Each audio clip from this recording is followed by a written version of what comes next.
Diwa ng kasaysayan, kampirin sa kabataan. Isang mapagpalang umaga sa inyong lahat. Isang pagkakaisang araw sa bawat isa. Sa patuloy na pagkasulong ng ating wika, hindi lamang bilang disipulo ng komunikasyon, kundi bilang isang eksponento at tulay na nagsisilbing tali upang maabot natin ang pagkakaunawaan. Sa pagpapalaganap ng ating sariling wika, tungo sa isang mas maunlad at mas mapayapang lipunan para sa pagbansang kaunlaran. Ito na ang ikalawang araw ng palansangan para sa buwan ng wika at kasaysayan 2025 na may temang Paglinang Sa Pilipino at katutubong wika, makasaysayan sa pagkakaisa ng bansa at diwa ng kasaysayan, kampirin sa kabataan. Sinasalunod ito at iniibig ng diwa nito ang wikang Pilipino bilang instrumento ng pagkakaisa. Sumisentro sa kasaysayan ng wikang Pilipino at mga katutubong wika.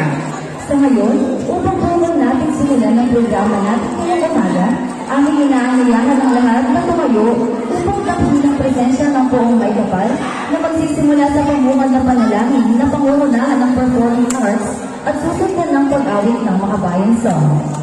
Muli, naanyayahan po namin tumayo ang lahat. Maraming salamat po.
Maaari na po kayong umupo. Talaga namang nakikita ko na handa na ang lahat sa mga paligsahang handa ng ating mga mag-aaral, Clara. Tama ka rin yan. Nararamdaman ko namang nasasarap masatig at kinakabahan na sila. Tingnan nga natin, Jeboy, kung handa na sila sa pamamagitan ng kanilang inihandang cheer. Ating magpakinggan ang Mandalaman 11 Orca. Alright? Muli, ating magpakinggan ang Mandalaman 11 Orca.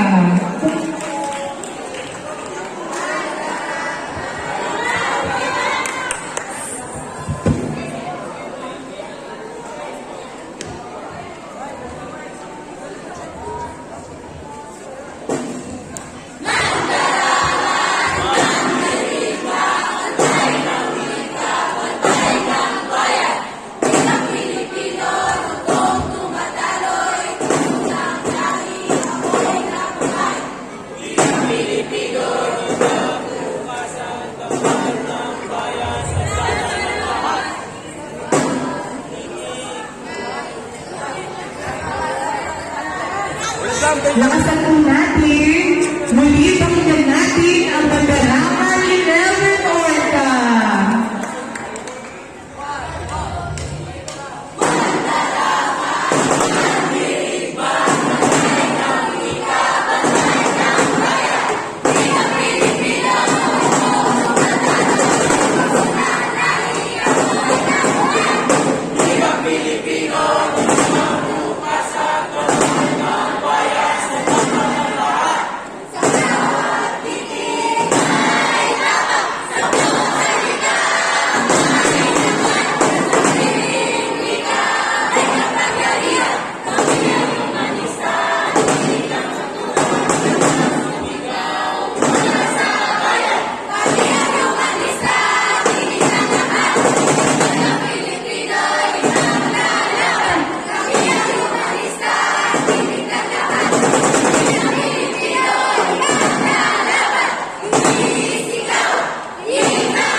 Ayan, maraming salamat, Eleven Orga. Magpapatalo ba ang sandalangin Eleven tayo?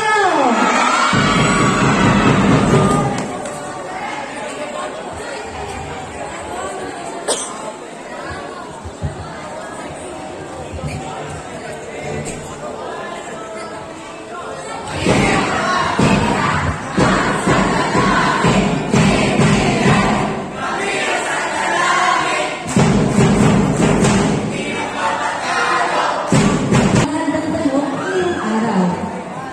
Tama at nababatid po na handang-handa na sila upang sumagot at ipakita ang kanilang galing at husay sa pagsagot, pagsayaw, pagkanta at pagbigkas. Ngunit bago pa man tayo dumako sa mismong pakikipagtagisa ng galing, aming tinatawagan si Dr. Janice M. Policarpio, kawaksing turong guro ng RLHS upang ibayan sa mga Amerika. Magandang umaga sa inyo lahat.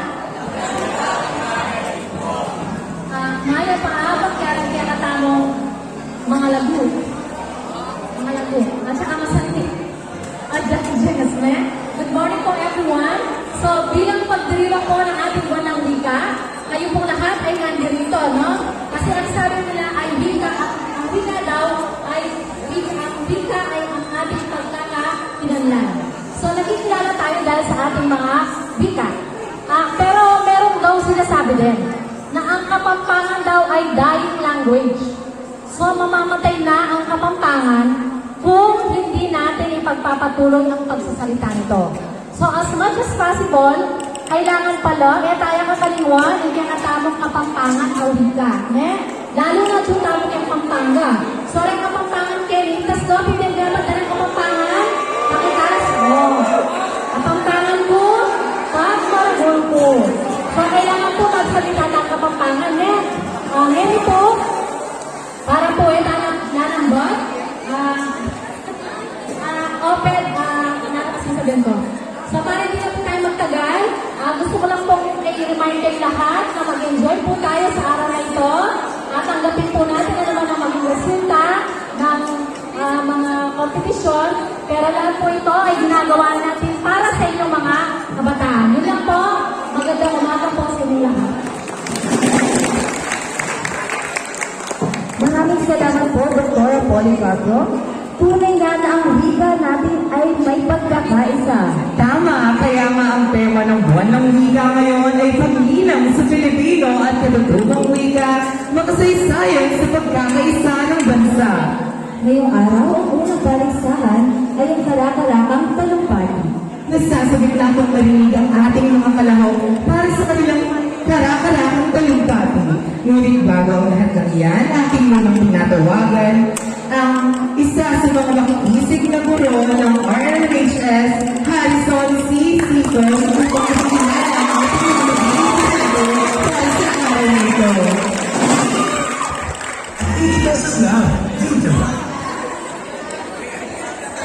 Magandang umaga po sa ating lahat.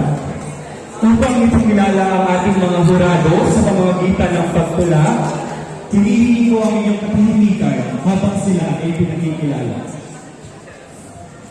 Sa kanilang mga mata, hatol ay patas. Sa kanilang isip, dasay ay wagas. Para sa ating unang hurado, siya'y tunay na RL Elevations, nagtapos ng maegsyensya bilang larangan. Sa RL Junior High School, siya'y nagtuturo. 12 taon ang kanyang inukol dito. Husay sa pagtuturo hindi matatawaran. Sa sipag at tiyagay dapat hangaan. Sa galing sa pagsayaw, tulingan. Haligi ng paralang kanyang minahal. Sa kasalukuya'y patuloy na pinaglilingkuran ang Rafael Elizabeth Memorial High School na kanyang lugatid tahanan. Bigyan ng masigabong palakpakan ang ating unang hurado, si Binibining Jeremy D. Reyes ng Binagaya.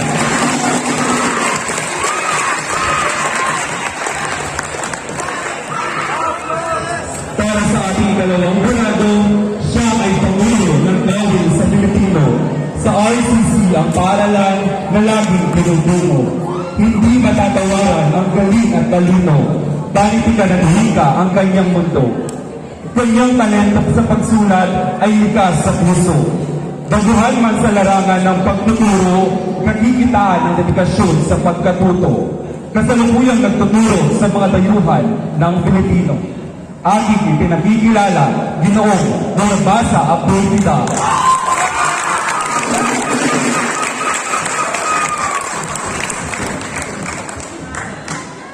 Para sa ating tatlong hurado, tanyag na babae sa ating hurado. Tatag at ganda'y kanyang simbolo. Marami na rin karanasang natamo sa pagtuturo at pagmamahal ng guro. Ngayon siya'y taas noong pinagmamalaki. Dalugduro una ng departamento sa Pilipino. Sa RL siya'y naglilingkod, pusong guro wagas, di kailanman malulunod. Kaya ngayon ay ating siyang kilalanin ang hurado nating may pusong busilak, si Binibining Jennifer Torres, ating ipapagpapagpapag at pinatagunan ng papa.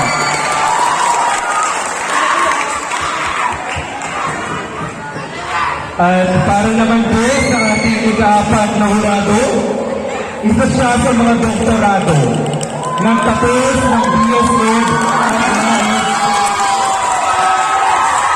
hinihingi ko po ang inyong katahimikan para ako ay magpatuloy sa aking babanggitin. Nagtapos ng BSL at MAED sa Ingles na natamo. Magaling magturo kahit may istriktong anyo. Sa pananaliksik ay hasa, lalo na sa kwalitatibo.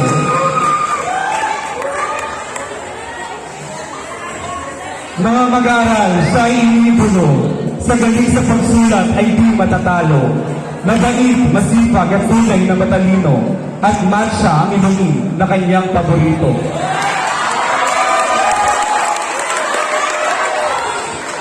Sa pagtuturo ay may pusong totoo, haligi ng kalaban, tuwarang guro. Sa talino sipag, siya ay ehemplo, inspirasyon sa lahat, gabay ng bawat estudyante rito. Aking ipinakikilala ng buong paggalang, si Ginoong Edna Argorn.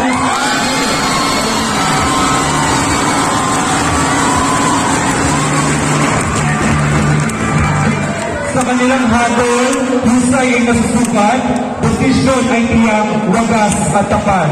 Kaya sa dulo ng ating paligsahan, pasya ng hurado'y pinal at di na mababawi kailanman. Maraming salamat.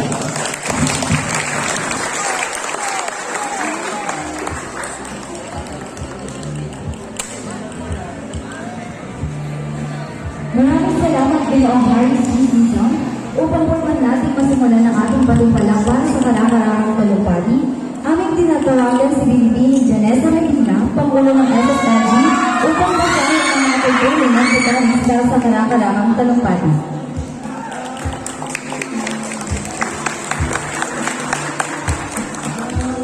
Narito po ang pamantayan sa karakarahang talumpati. Ang bawat strand ay magkakaroon lamang ng isang kinatawan na kasulukuyang mag-aaral ng senior high school. Ang paksang tatalakayin ay iigaw sa mga isyung pangwika at panlipunan. Alinsunod sa paksang diwang wikang katutubo, makasaysayan sa pagkakaisa ng bansa.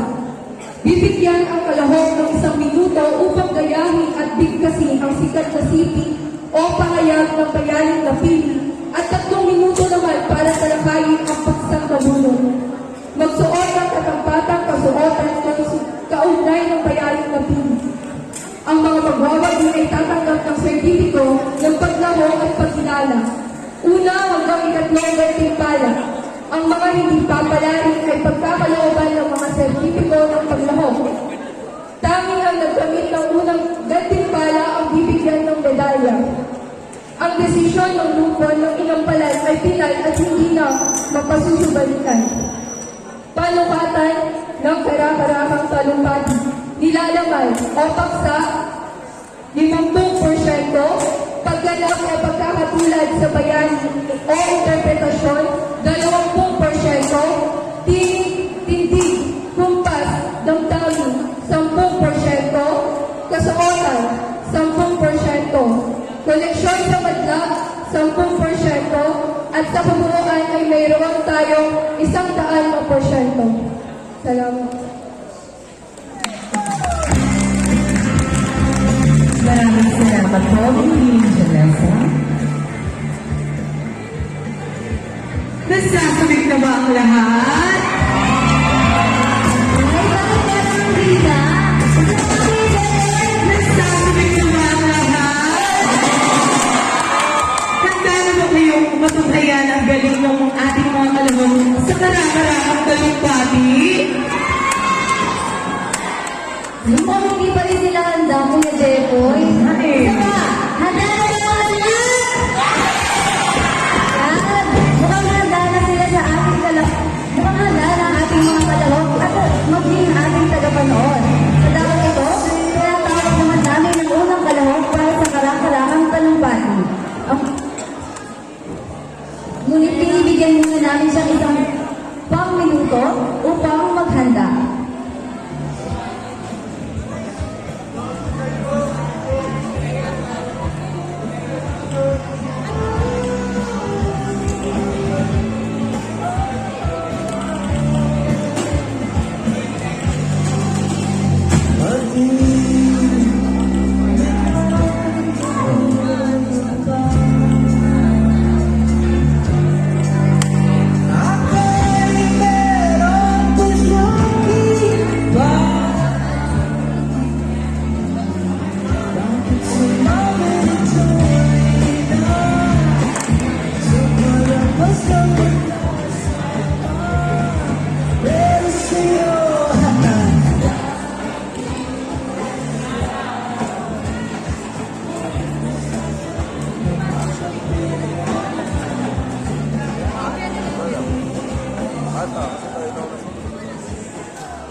Muli, aming tinatawag ang unang kalahok para sa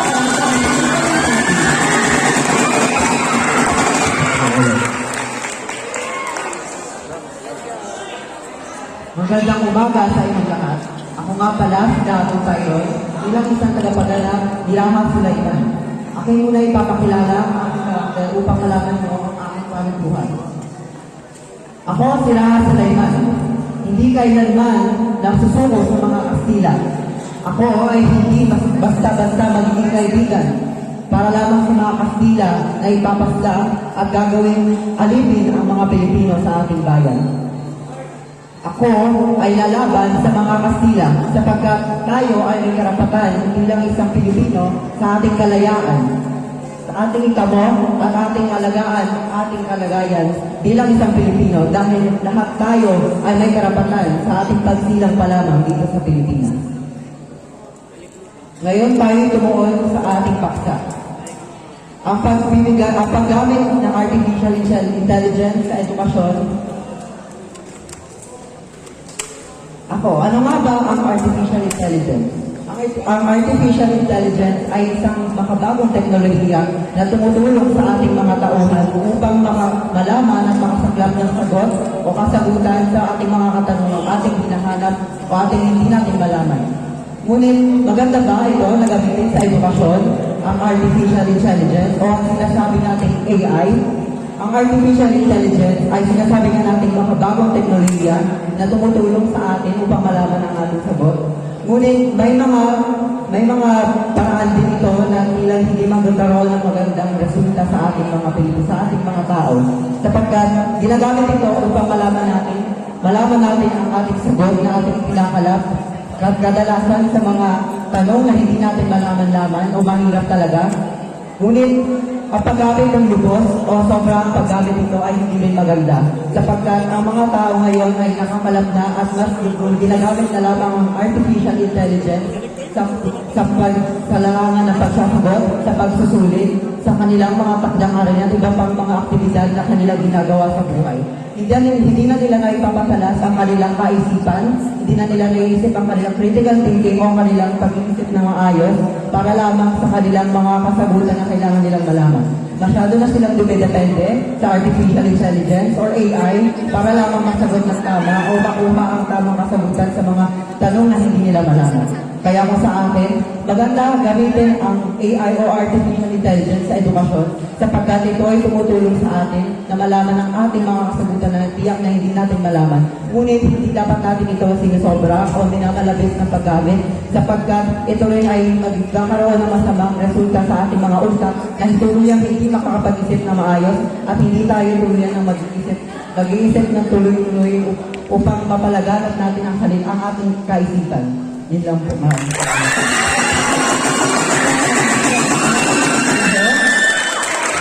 Maraming salamat po ng kalahok.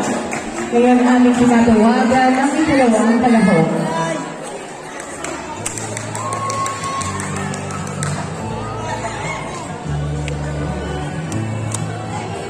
Muli aming tinatawagan ang ikalawang kalahok.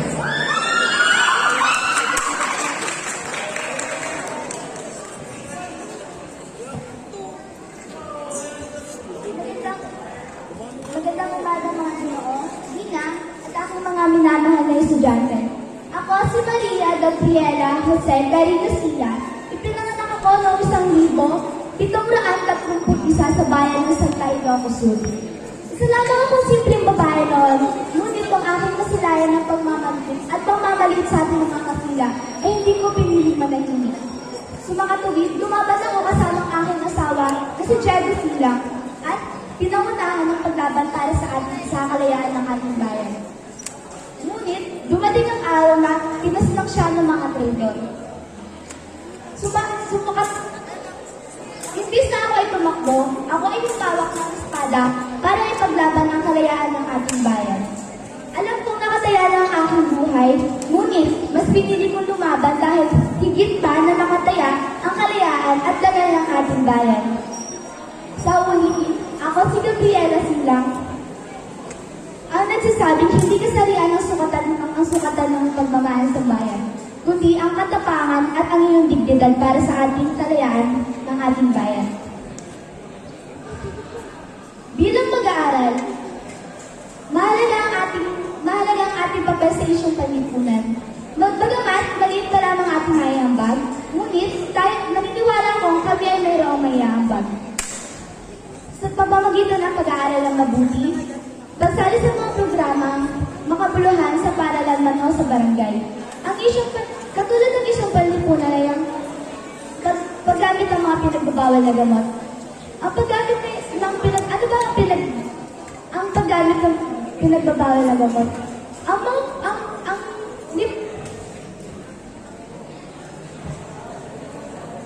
Ang magiging epekto nito sa atin ay hindi maganda, lalo na sa ating panlipunan. Sa ibabaw nito, meron tayong Republic Act, at tulad ang 1,731, Universal Mental Health Act. Sa kabuuan, bagamat estudyante pa lamang ko, ngunit meron akong magagawa para maiwasan ang mga isyong panlipunan na ito. Yun lamang po, salamat.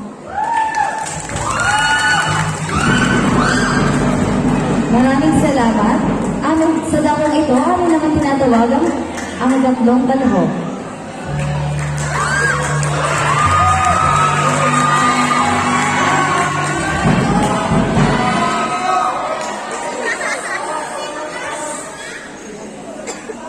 Magandang umaga sa inyo lahat.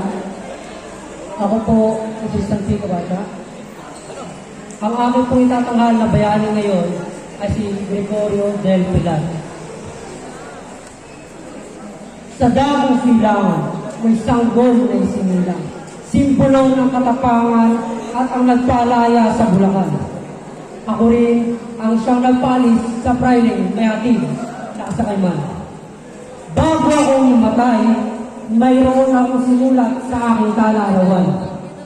Ano ito? Ako'y napalibutan ng nakatatakot na bilang ng kaaway na magtatagumpay laban sa akin at sa aking matatapang na kaway.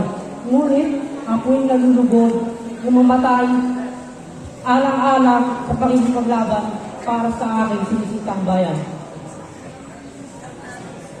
Ako, si Gregorio Hilario del Pilar y Sergio, ang Batang General Goyo. Maaari mo na akong litratuhan, una ng litrato kung ito ang nais niyo.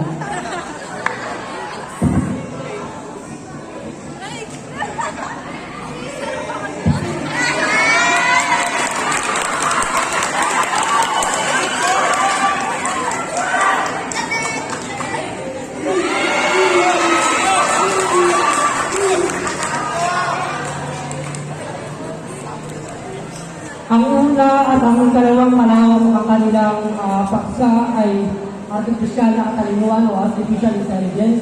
At ang pangalawa naman ay ang paggamit ng droga. Ngunit ano nga ba ang akin? Ang akin ay ang pagtatali ng hindi pakasal.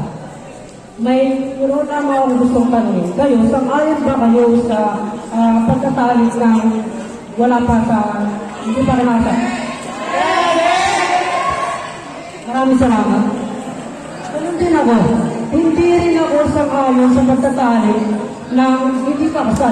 Ngunit ano nga ba ang pagtatali? Ang pagtatali ay sinasagawa ng dalawang mag-asawa upang makagawa ng anak at magpapatuloy ang gusto ng kanilang pamilya. Ngayon, ito po ay ginagawa ng mga teenagers sa atin sapagkat gusto nilang maranasan ang kanilang ang pressure na ihahapi nito. Ngunit kung tayo po ay makikipagtali, sana po ay nasa tamang edad na po tayo at alam po natin ang ating ginagawa. At kung kayo man ay makikipagtali, siyempre, upang maiwasan o kung ayaw naman mabuntis o mga anak, dapat ay gumamit kayo ng proteksyon. Ngunit ako bilang isang sundalo sa nakaraang henerasyon, ayoko po nito. Hindi po ako sangayon sapagkat ako po ay namatay ng isang berhen. Hindi ko ako nakipagtali hindi ko ako makikipagtali nang wala pa pong kasal. Sana po maging sagrado po sa atin ang ating mga katawan at mahalagaan po natin ito. Hindi lamang po, maraming salamat. Muli, Gregorio Hilario del Pilar y Sergio.